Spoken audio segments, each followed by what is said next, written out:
Bien, bien, como dijo la ingeniera con la presentación, soy la doctora Michelle Granja, soy médico cirujano y bueno, el día de hoy vamos a dar una capacitación muy interesante que se trata sobre el manejo integral del paciente con asma y enfermedades cardiovasculares, ¿sí? Pedirles a todos los estudiantes, por favor, que para un mejor entendimiento, eh, pedirles por favor que desactiven sus micrófonos.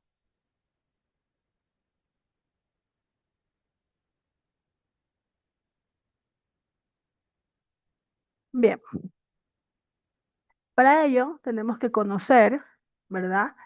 ¿Qué es el asma? ¿Cuál es la definición de asma? ¿Ya? Tenemos que saber que esta va a ser una enfermedad, ¿verdad? Una enfermedad es un trastorno, ¿verdad? Inflamatorio, crónico, de las vías respiratorias altas, ¿ya? Que muchas veces suele ser recurrente, ¿verdad? Y que luego pues pasa a ser persistente, llegando así pues a tener un tipo de cronicidad, ¿ya? Bien,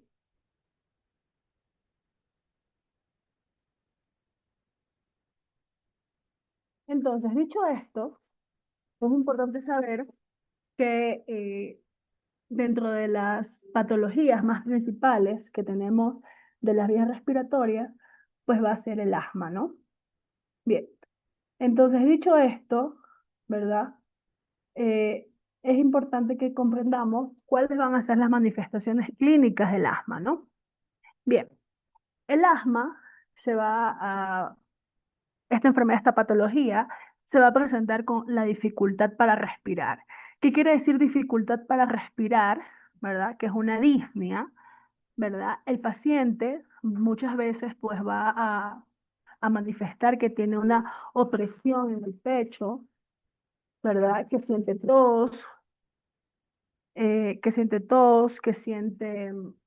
una opresión torácica, ¿verdad? Y sibilancias, ¿no? Entonces es importante que entendamos cuáles van a ser las sintomatologías, ¿no? Entonces, pero propiamente lo que más indica a los pacientes, ¿no? Esa dificultad respiratoria, ¿no? Recordemos que los bronquios son los encargados de ayudar, ¿verdad? El paso del oxígeno, ¿no? Bien, entonces para ello tenemos que comprender las características del asma bronquial, ¿no? Que dentro de ellas van a tener una característica inmunohistopatológicas, ¿verdad? Que van a incluir infiltraciones de células inflamatorias. Dentro de ellas, pues van a estar lo que son los neutrófilos, ¿verdad?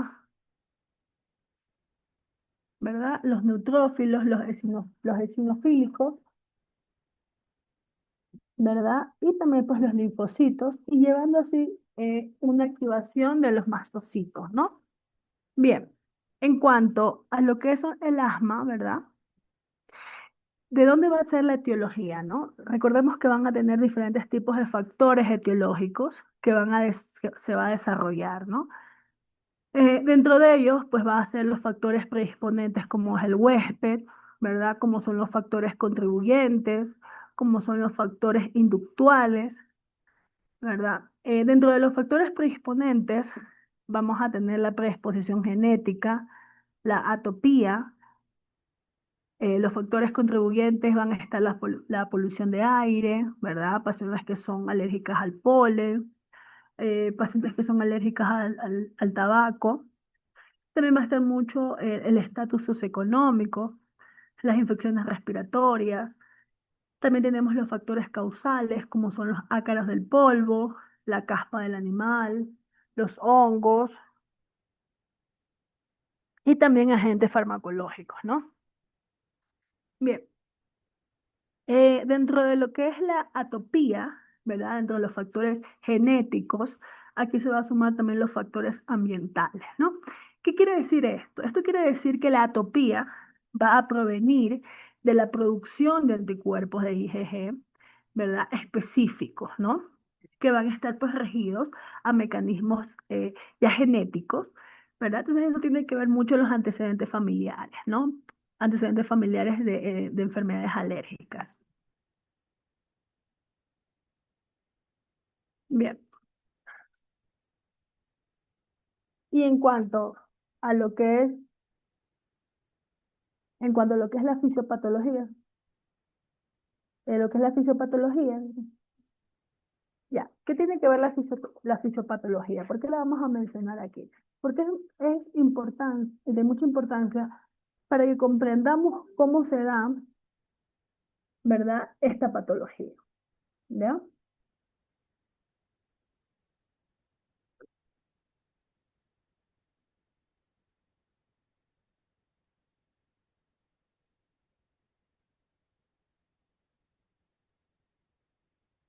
Bien, tenemos que saber que se va a dar la fisiopatología del asma, ya que se va a iniciar con la inflamación de las vías respiratorias, ¿no? Al haber una inflamación de las vías respiratorias, estas van a contribuir a una hiperreactividad de las vías respiratorias, ¿no? Entonces, ¿qué conlleva esto? Que haya una limitación de flujo de aire, ¿no? Lo cual, pues, el paciente, pues, ya va a iniciar con los síntomas respiratorios, ¿verdad? Y a su vez, pues, ya se va a cronificar.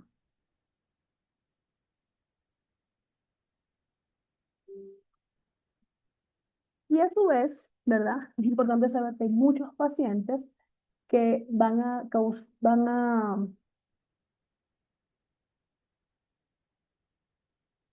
muchos pacientes pues pues, a tener interacciones, ¿no? Como van a ser diferentes factores,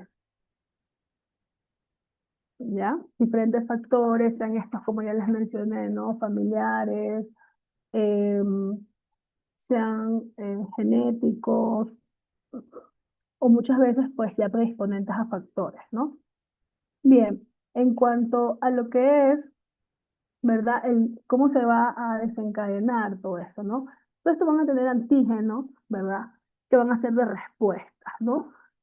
Como lo que es la inmunoglobulina E, la IgG, que van a estar más predisponentes, sobre todo a desarrollar el asma, ¿no? Como vemos aquí en la imagen, ¿no? Aquí va a haber una respuesta, ¿verdad? Hacia un antígeno ambiental, los cuales pues van a segregar citocinas y los cuales pues van a estimular la producción de IgG, lo cual pues van a activar los receptores de los mastocitos, ¿verdad? Pues, y a su vez dando así como resultado la producción de moco, ¿no? Y dando pues una aceleración de la IgG, ¿no? Recordemos que el IgG van a ser los marcadores, ¿ya? Entonces esto va a tener varias fases, ¿no? La fase inmediata, ¿verdad? Y la fase tardía.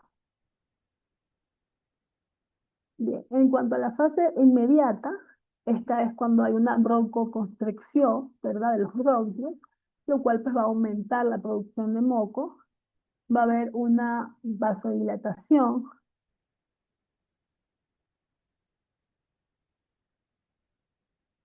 ¿verdad? Y habiendo así, pues como ya les indiqué, la producción de moco, ¿no? Bien, ¿qué pasa en esta fase inmediata? En esta fase inmediata aquí va a haber un reclutamiento de los leucocitos masivamente, ¿ya? Dando así como un reflejo vagal dentro de los reflejos neuronales, ¿no? Entonces aquí es cuando se produce eh, ya la sintomatología, ¿no? Y cuando ya hay una fase tardía, ¿verdad?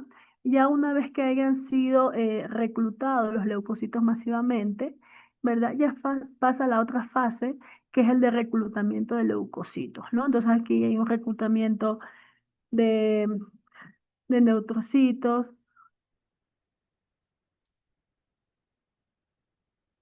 ¿verdad? Y pues aquí es donde ya se va a producir la cascada.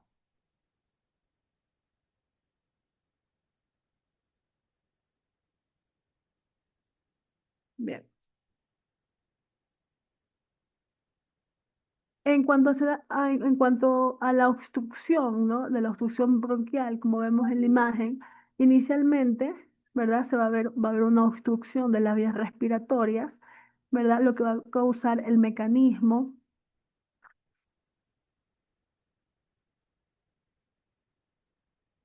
¿verdad? Va a causar pues, el mecanismo de la sintomatología, ¿no? Como vemos, primero va a haber una contracción, ¿verdad? Luego va a haber un engrosamiento. Cuando llega un engrosamiento de la pared bronquial, aquí es donde ya hay una inflamación como tal, ¿no? Y finalmente, pues ya hay una secreción bronquial, ¿verdad? Dado por la ocupación de luz a nivel bronquial, ¿no? Y es aquí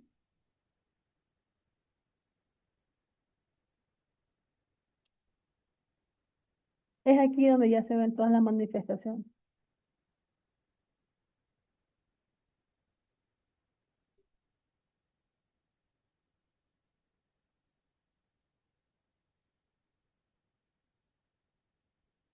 Ya, bien.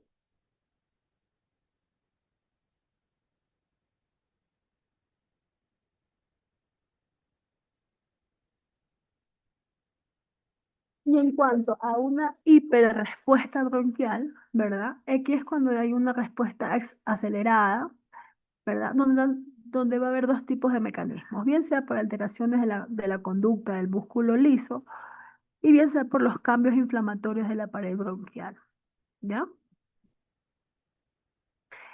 Y en cuanto a la hipersecreción de moco, ¿verdad? Inicialmente, pues esta siempre va a ser pues más viscosa, la producción pues se va a dar por una parálisis de los cilios, ¿no? Causantes de la obstrucción de las vías aéreas, ¿verdad? Y muchas veces esta obstrucción, ¿verdad? Llega como un taponamiento, algo ya más crónico, lo que muchas veces hay pacientes que fallecen, ¿no? También una de las causas de la hipersecreción de los mocos, ¿verdad? Se debe por la obstrucción bronquial, ¿no? A pesar de que utilizamos tratamientos broncodilatadores, muchas veces en crisis, ¿no? En las crisis graves de asma, ¿no? Bien, y en cuanto al remoleado de las vías respiratorias, ¿qué tiene que ver esto, no? Aquí es donde se da una hiperplasia, ¿verdad? Aquí hay una hiperplasia, aquí va a haber una alteración de tamaño, va a haber una alteración de la masa, va a haber una alteración de de todo lo que son los tejidos, ¿verdad? Eh, y sobre todo lo que es en la musculatura lisa, ¿no? Bien, ¿cuáles van a ser las manifestaciones clínicas, no? Las manifestaciones clínicas del asma va a contar con ello, ¿verdad? Va a variar, no siempre va a variar según la persona, va a variar también según em, qué tipo de factor, ¿no? Conlleva el asma, pero mayormente estos pacientes que tienen asma suelen tener ataques, ¿no? Que suelen ser poco frecuentes, ¿no? Pero los síntomas siempre suelen ser más enfocados al momento cuando realizan algún tipo de ejercicio, ¿verdad? Pero dentro de ellos tenemos que tener claro que es considerado como la triada. ¿Cuál es la triada? La triada, la triada de ellas va a ser primero la falta de aire, ¿verdad?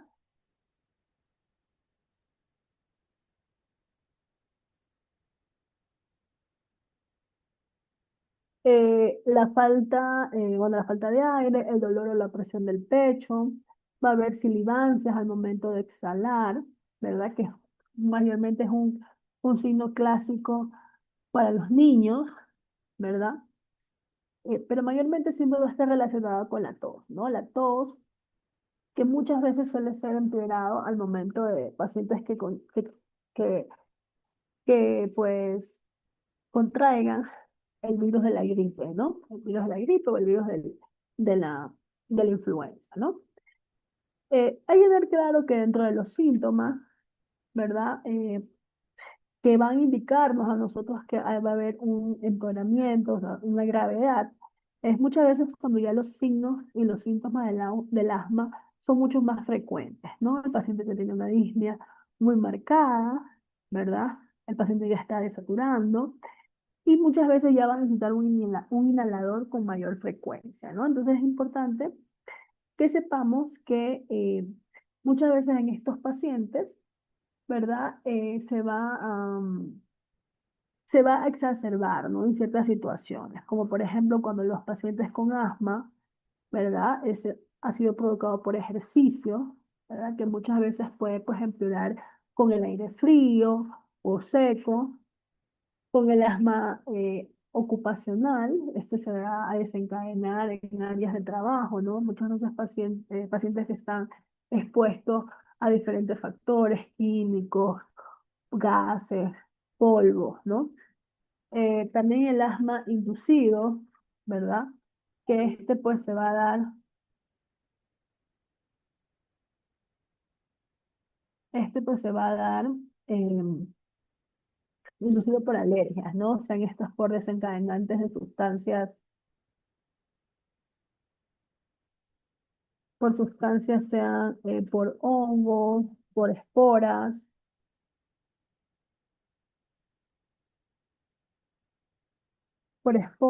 muchas veces por el clima, ¿no?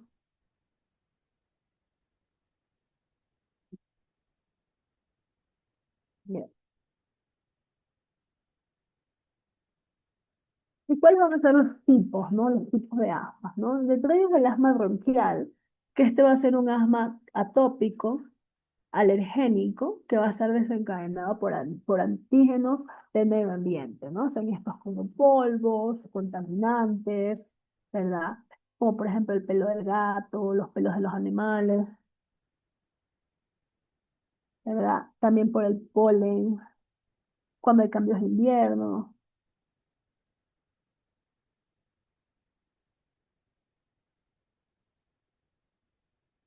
Bien.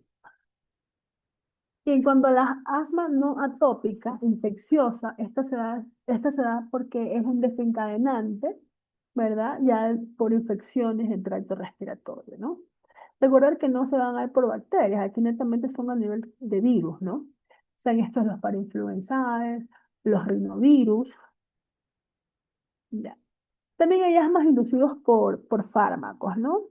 Eh, Hay ciertos fármacos que provocan asma. Dentro de ellos está la aspirina, que es el ácido acetilsalicílico, ya que este pues inhibe lo que es la vía ciclosinasa del metabolismo, lo que hace pues que haya un desequilibrio o equilibrio, ¿verdad? Inicialmente hay un equilibrio, después un desequilibrio de la elaboración de los leucotrienos a nivel de los broncodilatadores, ¿ya?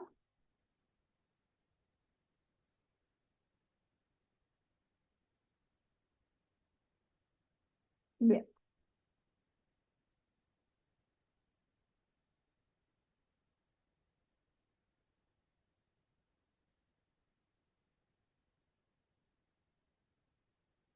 bien. Como ya les dije, ¿no? El asma ocupacional, esta también se da por las exposiciones, ¿no? Las exposiciones que muchas veces los trabajadores o los pacientes pueden estar expuestos, ¿verdad? Irritantes, alergénicos.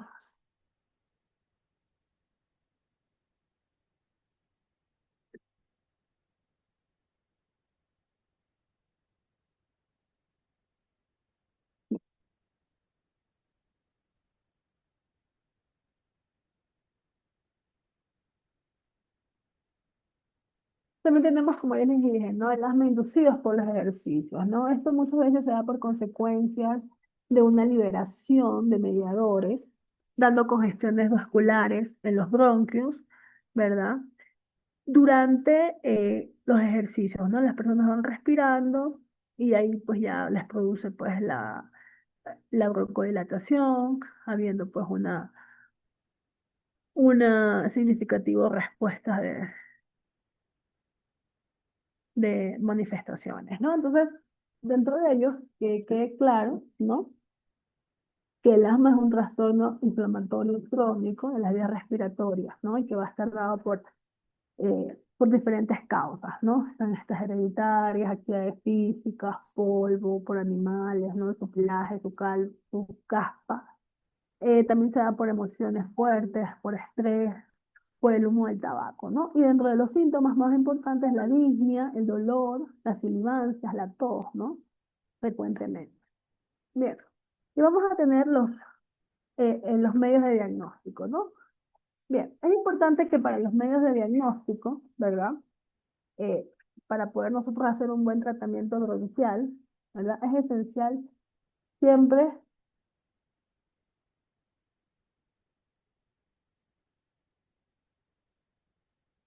eh, siempre pues, para un correcto, ¿no? Diagnóstico, pues siempre tener un equipo disciplinario, ¿no?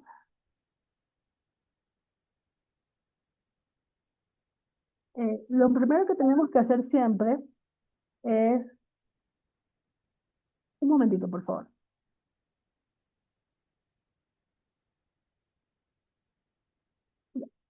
Lo primero que tenemos que hacer siempre nosotros es contar con un buen equipo multidisciplinario, ¿no? ¿Qué quiere decir ello? Contar con neumólogos, con alergólogos, con otorrinolaringólogos, porque recordemos que hay los pacientes que tienen estas patologías, ¿no? Y ya en cronicidad, ¿verdad? Muchas veces pues ya van a necesitar otros tipos más de especialistas, ¿no? Bien.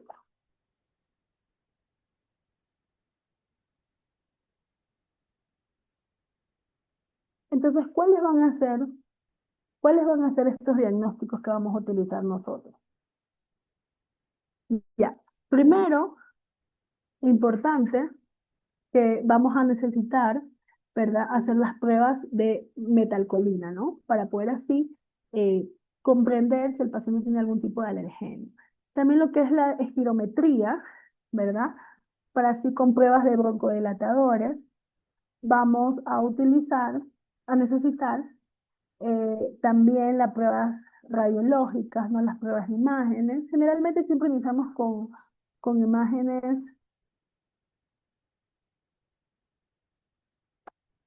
con imágenes de, con imágenes de radiografías simples, ¿no?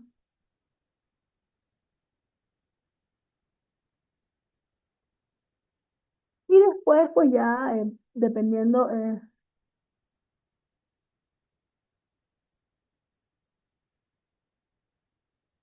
que después pues hacemos lo que son los diferentes tipos de exploraciones, ¿no? Dentro de ellas eh, las exploraciones eh, físicas, ¿no? Que tenemos que hacer una buena auscultación en el paciente, ¿verdad? Escultarle muy bien sus campos pulmonares, ápices, ¿verdad? Bien. Y dentro de la espirometría, es importante que sepamos que este es un análisis común del consultorio que lo vamos a realizar para así poder ver cómo están funcionando los bronquios, cómo están funcionando los pulmones, ¿no? En el momento del aire, de exhalar e inhalar, con qué rapidez lo hace, ¿no? Esta prueba se la puede realizar a partir de los 5 años, ¿verdad? Es una prueba de broncodilatación, ¿no? Como su palabra mismo lo indica, para ver cuál es la capacidad de los bronquios, ¿no? Eh, por lo general siempre, ¿verdad? Como vemos en la imagen, va a requerir un tubo que va a estar conectado a la máquina. Esta máquina es el espirómetro. Entonces nosotros vamos a poder ver aquí la capacidad vital forzada. ¿Ya? ¿Qué quiere decir la capacidad vital forzada? ¿Verdad? Eso tiene que ver con el volumen expiratorio forzado, ¿no? Este es un examen muy,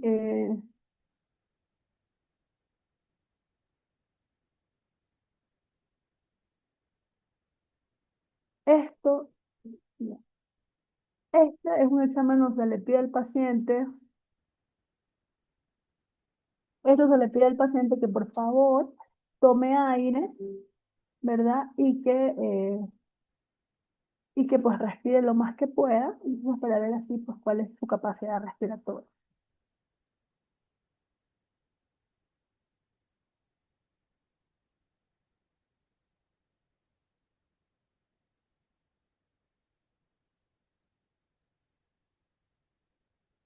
Bien.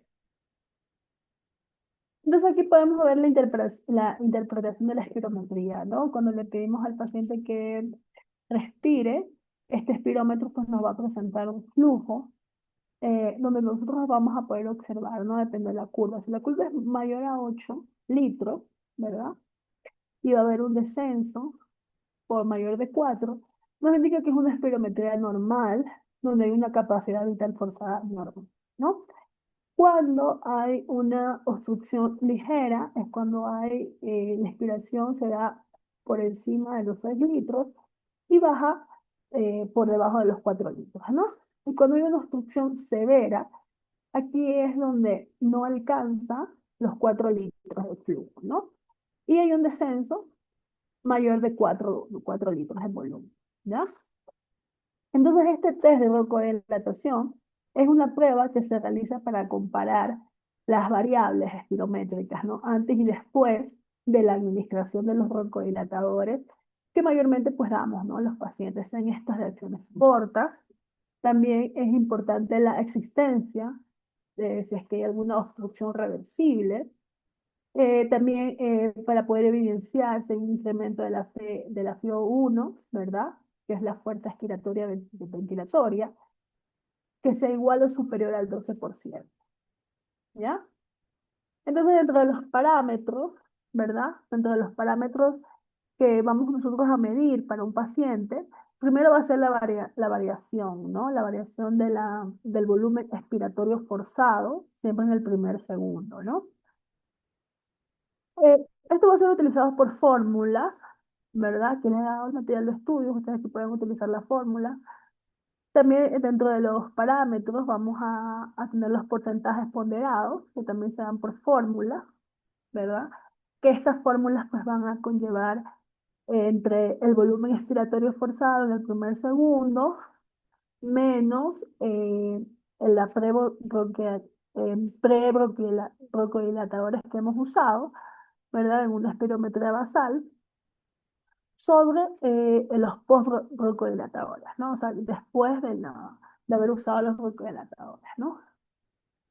Bien, también usamos la plexismografía, ¿verdad? Como vemos en la imagen, esta es una mediación de cambios donde va a haber una presión y volumen, ¿no? Esta es una, esta es una función, ¿verdad? Que es una prueba de función respiratoria, ¿no? Que va a medir la capacidad residual y las resistencias específicas de la vía aérea, ¿no?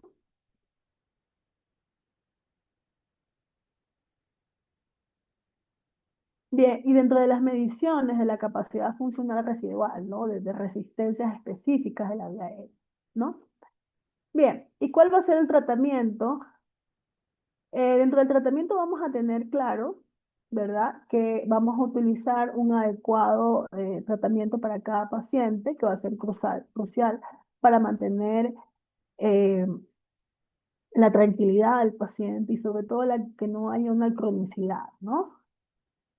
El tratamiento del asma bronquial siempre va a tener dos momentos, ¿no? Como lo indica. Primero, cuando se va a dar la crisis o la exacerbación del asma, ¿no? Y después el mantenimiento, ¿ya? El mantenimiento pues va a consistir en que la inhalación, ¿verdad? Del tratamiento, ¿no? Entonces, dentro del tratamiento de las crisis asmáticas, vamos a contar con ellos los broncodilatadores, que ya sabemos que va a ayudar a las vías respiratorias de los pulmones para facilitar la respiración, los desencadenantes de la vía respiratoria que se puedan administrar por vía orales, que en estos casos pues, pueden ser los corticoides.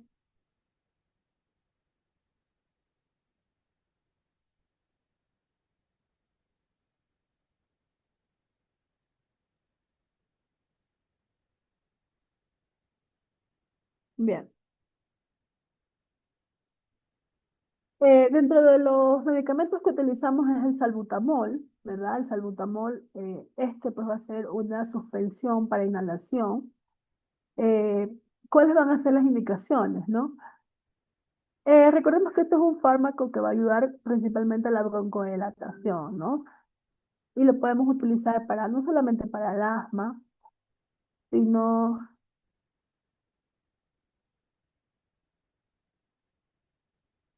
sino también para lo que es alergias, ¿no? Bien, en cuanto a la administración, tenemos que saber que son adultos y adolescentes a partir de los 12 años. Va a haber un alivio de ataques, mayormente cuando ya hacemos los puffs de 1 o 2 inhalaciones, según la crisis del paciente, ¿no? Podemos dar unas dosis máximas de 8 inhaladas diarias, ¿verdad? Perdón, de 8 inhaladas por el momento cuando hay una crisis de asma, ¿no?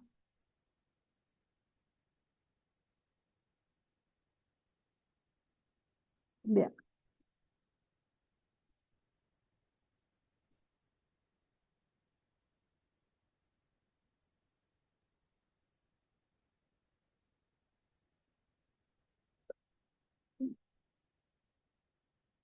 Importante que siempre hay que utilizar con mucho cuidado el salbutamol, ¿no? No es de simplemente de darlo a libre demanda, porque recordemos que el salbutamol, ¿verdad? Va a tener muchas contraindicaciones, ¿no?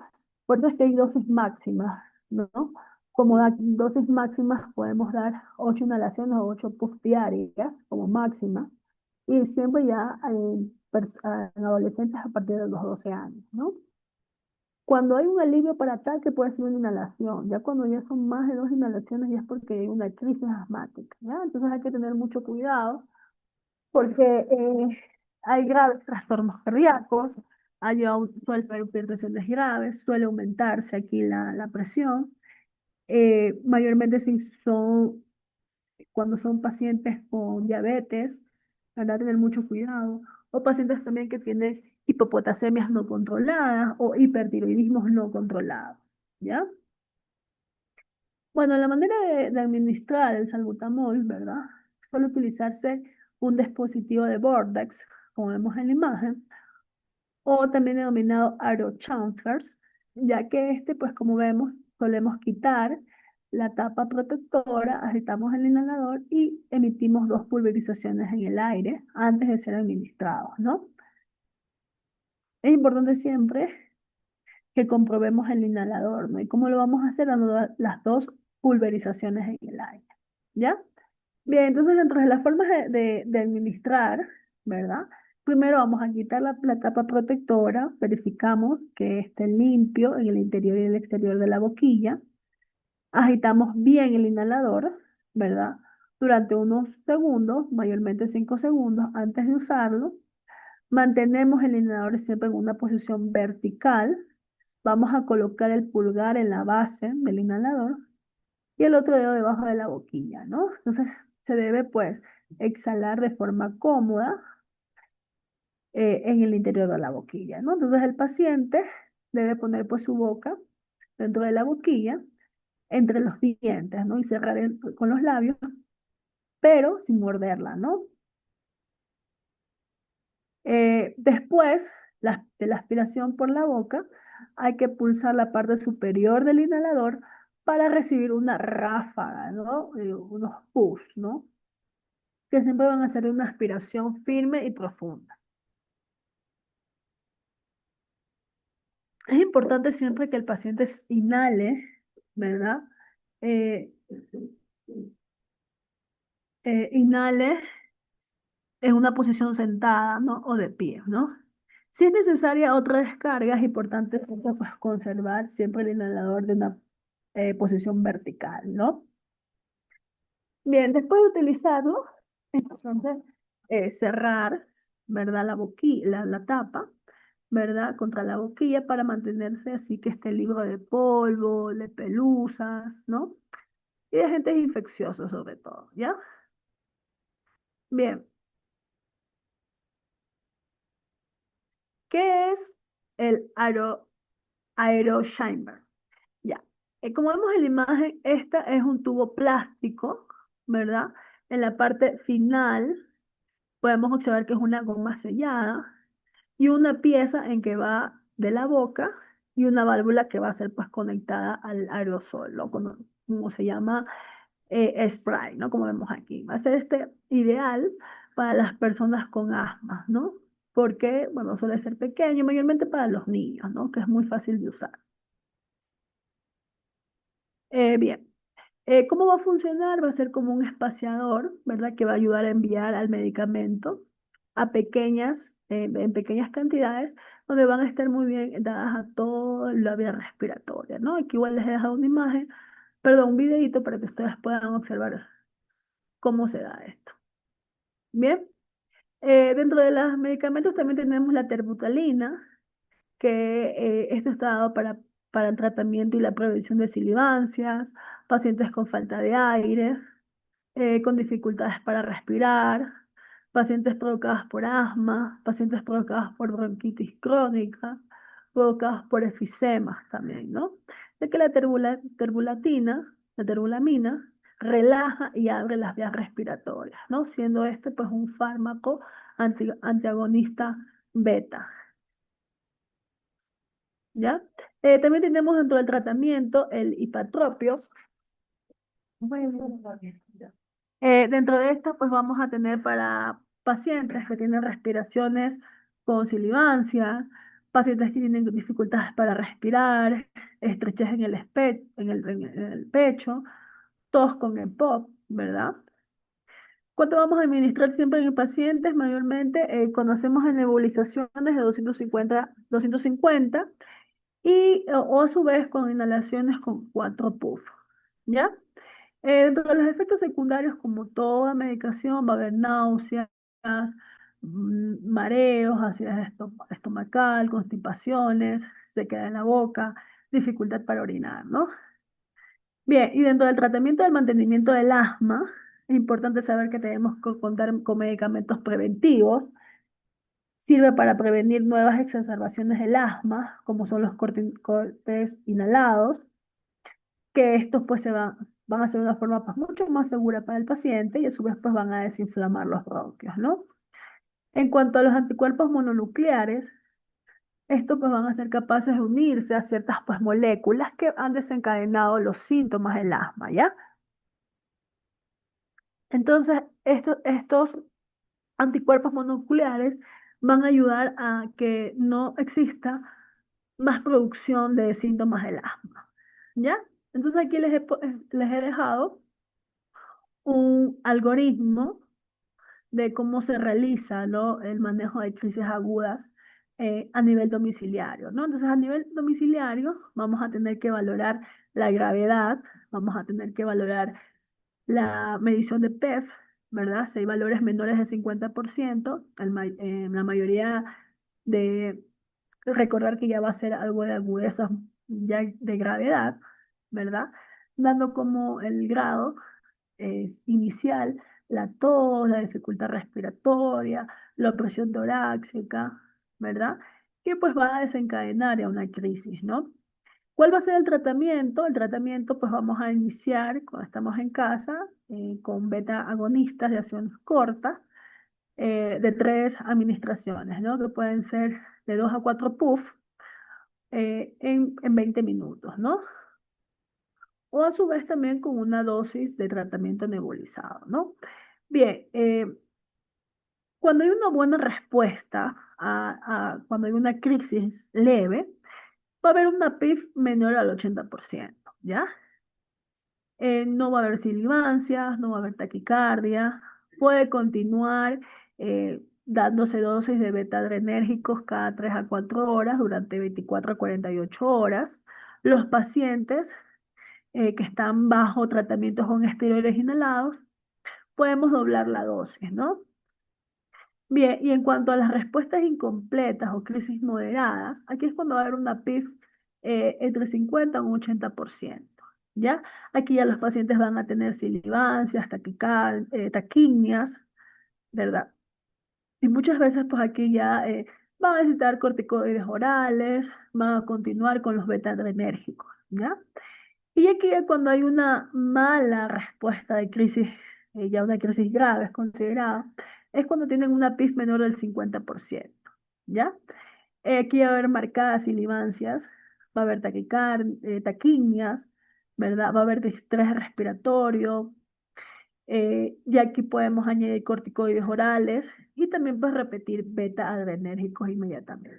¿Ya? Bien, dentro de la valoración inicial, debemos de saber que la historia, dentro de la valoración inicial, es importante siempre la historia, el anamnesis, el examen físico del paciente, ¿no? La auscultación para poder valorar las musculaturas accesorias, las frecuencias cardíacas. Bien, bien. ¿Y cuáles van a ser los criterios para ingresar a un paciente, ¿no? Primero, primero que el paciente pues esté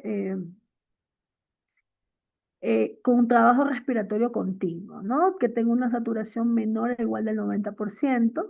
Sabemos que aquí va a haber una hipoxia que puede estar afectando los grandes órganos, ¿no? Los grandes órganos diana. Cuando el paciente tiene una deshidratación insuficiente, que va a requerir una hidratación por vía intravenosa, ¿verdad? Y si no controlamos de una manera rápida, pues el paciente puede ingresar hasta la UCI, ¿no? Entonces, claro saber que cuando ya damos una alta domiciliaria es cuando ya el paciente pues, ha recibido su tratamiento y ya tiene controlado su ataque, su crisis asmático, ¿verdad? Y que ha continuado con tratamiento, que va a continuar con tratamientos beta-adrenérgicos inhalados, ¿ya? Como monitorización para ver cómo ha continuado y cómo ha habido respuestas, ¿no? Bien, aquí, eh, bien, aquí,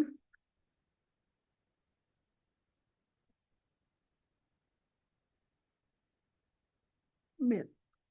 Aquí les he dejado las pautas de dosificaciones para medicaciones de crisis asmática, ¿no?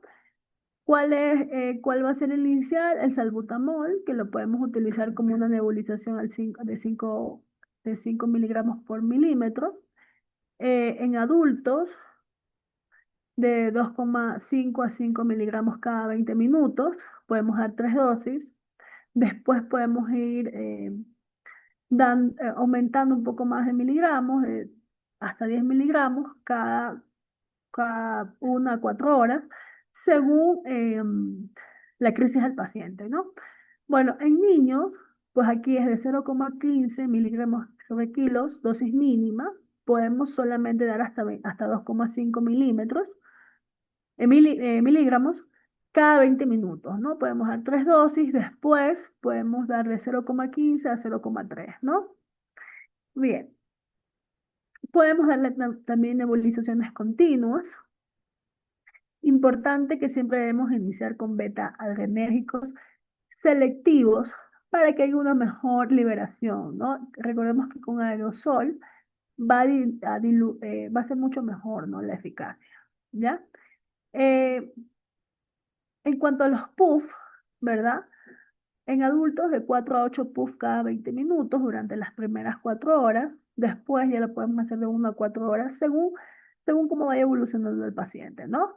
En niños, de 4 a 8 puff cada 20 minutos en las primeras 3 dosis, ¿no? Y después de 1 a 4 horas según lo precise, ¿no? Según cómo vaya evolucionando, ¿no? Entonces es importante que eh, tener siempre, pues, siempre valorar al paciente, ¿no? Como si va a necesitar más puff o ya no va a necesitar más puff.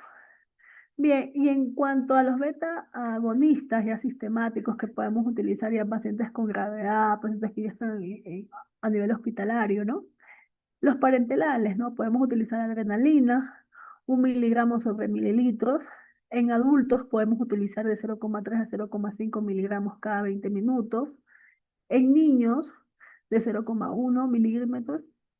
Y máximo podemos dar de 0,3 a 0,5, ¿no? Bien, también podemos dar terbulalina, que esta puede ser de 0,25 cada 20 minutos, ¿no? Bien. En cuanto a los beta-adrenérgicos, ¿verdad? Cuando son las preparaciones, vamos a dar bromuro de intatropio en solución para nebulizar, Cuando son adultos, vamos a dar de 0,5 miligramos cada 30 minutos hasta 3 dosis después, cada 2 a 4 horas si es que es necesario. En niños, de 0,25 miligramos cada 30 minutos hasta 3 dosis, máximo de 2 a 4 horas, ¿no? Si es necesario, ¿no?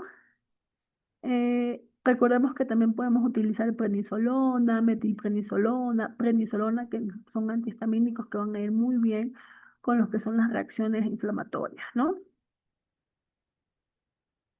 Bien, en cuanto a las enfermedades cardiovasculares, ¿no? Tenemos que tener claro que estas son enfermedades que van a ser un grupo de desórdenes a nivel cardíaco, ¿no? Y de los vasos sanguíneos. ¿Cuáles van a ser estas enfermedades o patologías principales, ¿no? Primero, las cardiopatías isquémicas, las enfermedades cerebrovasculares, las arteriopatías periféricas, las cardiopatías congénitas, las trombosis profundas y las embolias pulmonares, ¿no?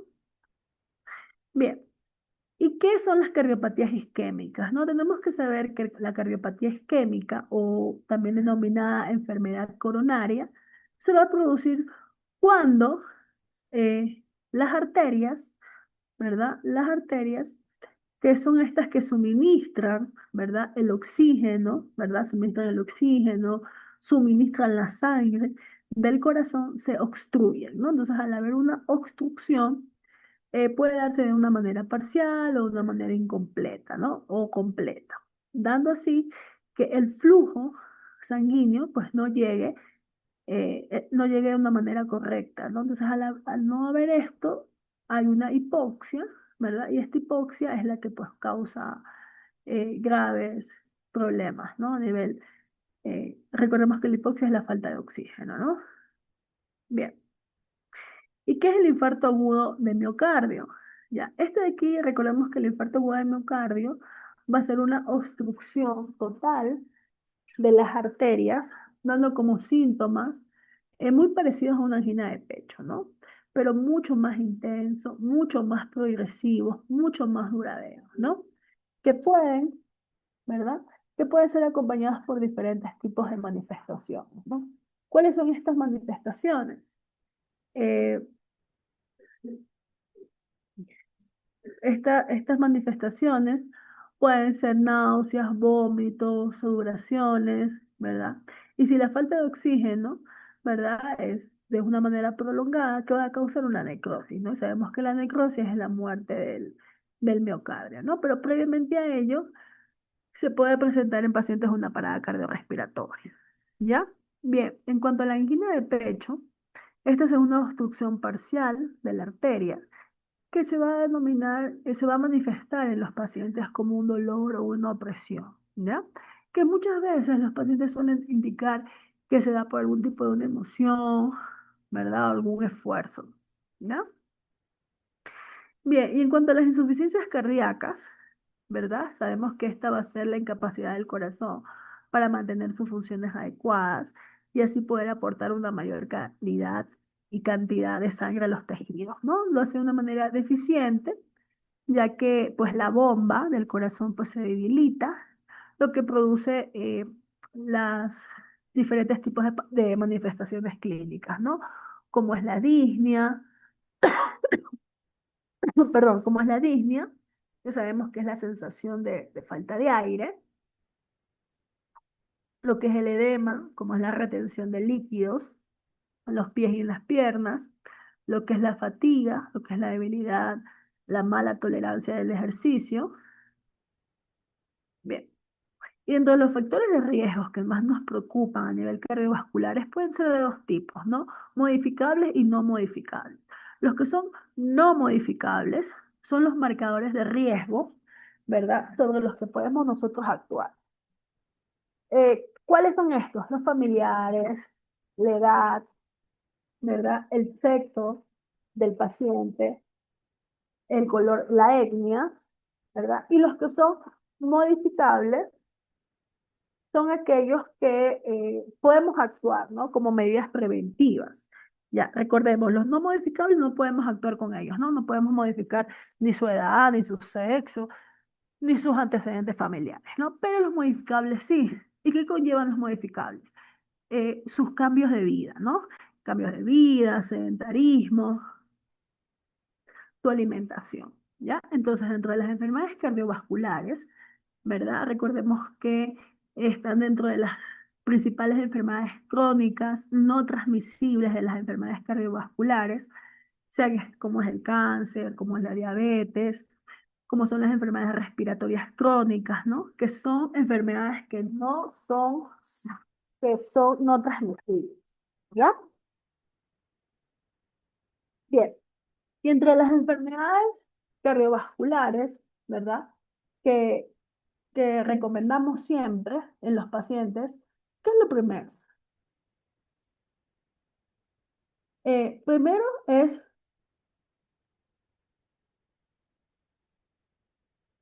lo primero que es eh, controlar el fumar, ¿no? Mantener un peso adecuado, hacer ejercicio, ¿verdad? Bien. Importante, como regla de oro, pues dejar de fumar, hacer una alimentación correcta, hacer actividad física regular, ¿no? Y también tenemos las dislipidemias, ¿no? ¿Qué son las dislipidemias? Estas les van a hacer alteraciones, ¿verdad? De las concentraciones de sangre de colesterol, ¿no? Como el triglicéridos, ¿verdad?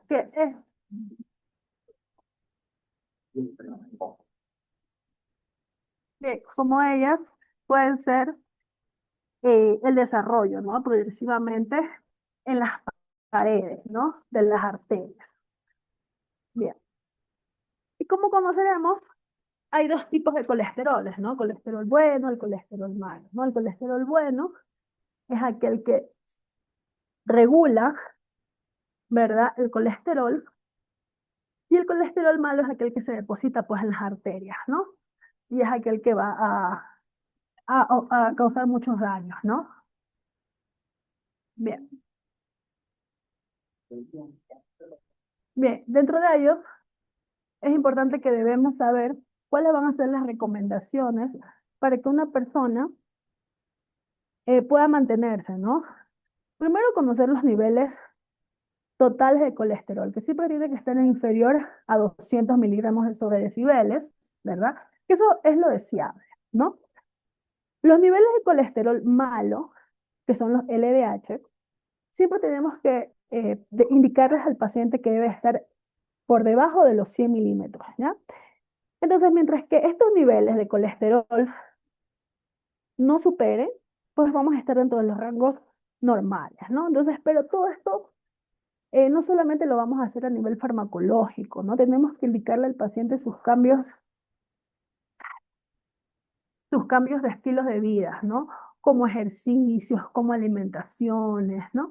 Claro que nos podemos ayudar con estatinas, ¿verdad? Que son los medicamentos. Bien. ¿Y qué es la hipertensión arterial? ¿No? Como sabemos, esto va a haber una elevada presión de una forma continua o sostenida, ¿no? Que va a ser, va a ser que el corazón, ¿verdad? Haya un aumento, ¿verdad? Un aumento de su masa muscular, ¿no? Al momento de que, por lo que hace bastante fuerza. Bien.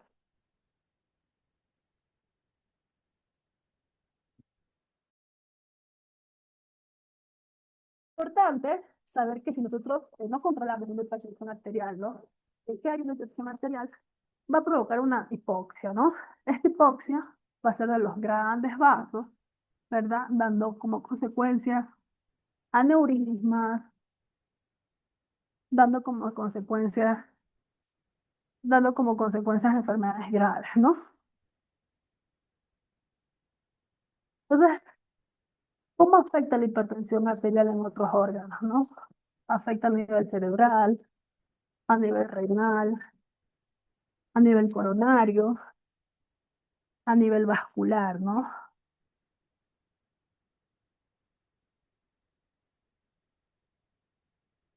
Bien, ¿cuál es el tratamiento para la hipertensión arterial? Vamos a tener dentro de ellas la captopril, vamos a tener la furosemida. La captopril la podemos utilizar a nivel sublingual. La furosemida, que nos va a ayudar para que,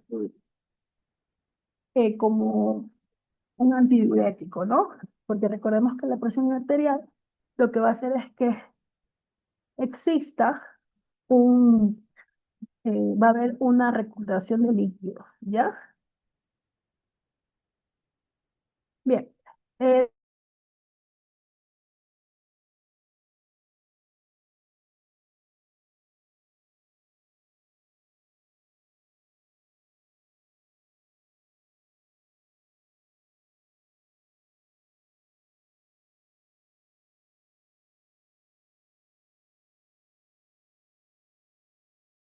9, cuando el grado 2 mayor a 160, ¿ya? ¿Cómo vamos a prevenir la hipertensión? La hipertensión la vamos a prevenir siempre pues con estilos saludables, ¿no?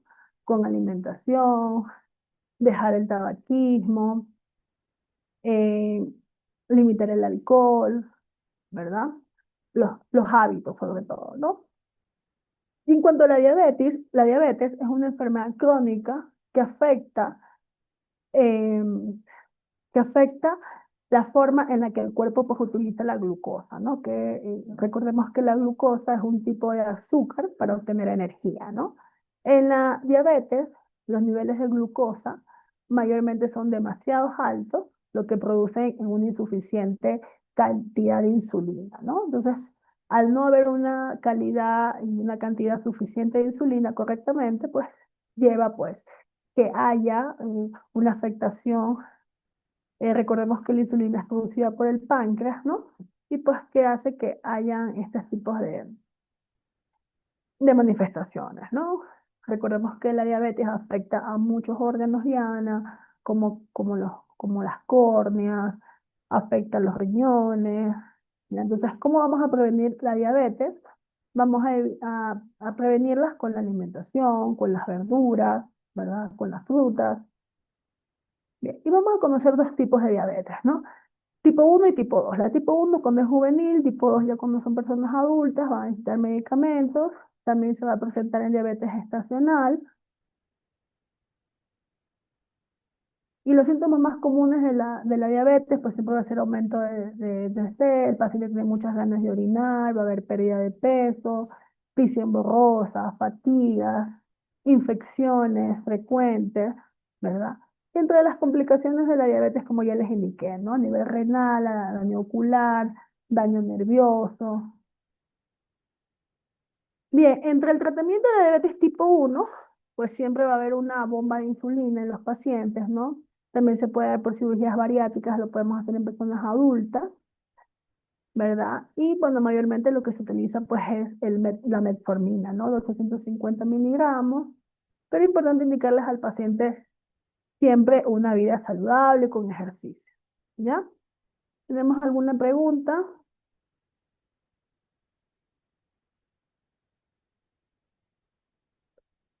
Bien, si no tenemos ninguna pregunta, pues damos por finalizada.